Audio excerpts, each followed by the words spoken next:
Você já ouviu falar naquela ideia que estudar cria um efeito protetivo para o cérebro? Bom, essa hipótese surgiu lá no final dos 80 e é chamada de teoria da reserva cognitiva, que sugere que pessoas que estudam mais têm maior capacidade de compensar danos cerebrais pelo envelhecimento, mantendo um bom desempenho cognitivo mesmo com declínio cerebral. Um estudo imenso publicado na revista Nature em 2025 analisou mais de 170 mil pacientes de países europeus por meio de uma base de dados compartilhada, a SHARE, com informações coletadas desde 2004, para avaliar qual é o real impacto da educação na proteção cognitiva. A pesquisa indicou que a escolaridade aumenta o desempenho cognitivo, mas não exerce um efeito protetivo sobre a velocidade e declínio do desempenho ao longo do tempo. Tá, mas como que fizeram tudo isso?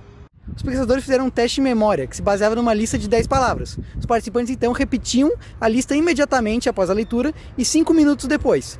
Os resultados indicaram que as pessoas mais escolarizadas tiveram melhores desempenhos, mas que não há nenhum tipo de efeito protetivo sobre o cérebro ao longo dos anos.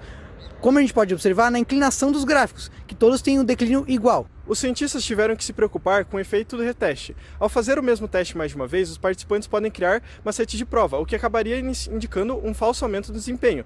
No entanto, ao contrário do esperado, a escolaridade não mostrou impacto no efeito reteste, ou seja, os mais estudados não ganham mais com a prática.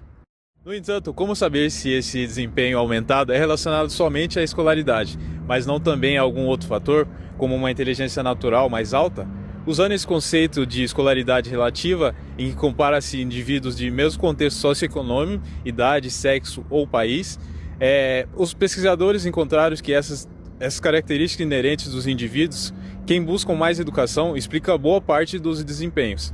Esses fatores inerentes foram testados pelos pesquisadores que analisaram 3 variáveis: habilidades numéricas, linguísticas e disponibilidade de livros em casa aos 10 anos de idade. Ou seja, selecionaram 3 fatores que predispõem o indivíduo a procurar mais educação e ter melhor desempenho nos testes. E os resultados? A relação foi, sim, positiva, confirmando a educação explica apenas parte dos desempenhos cognitivos, enquanto a outra é explicada por fatores inerentes ao indivíduo. Tá, mas como garantimos que esses resultados são universais? Os cientistas fizeram 2 análises, uma expandindo os testes para outros campos da cognição, habilidades numéricas e orientação no espaço-tempo, e a outra para outros países, afinal todos os dados vistos até aqui são da Europa.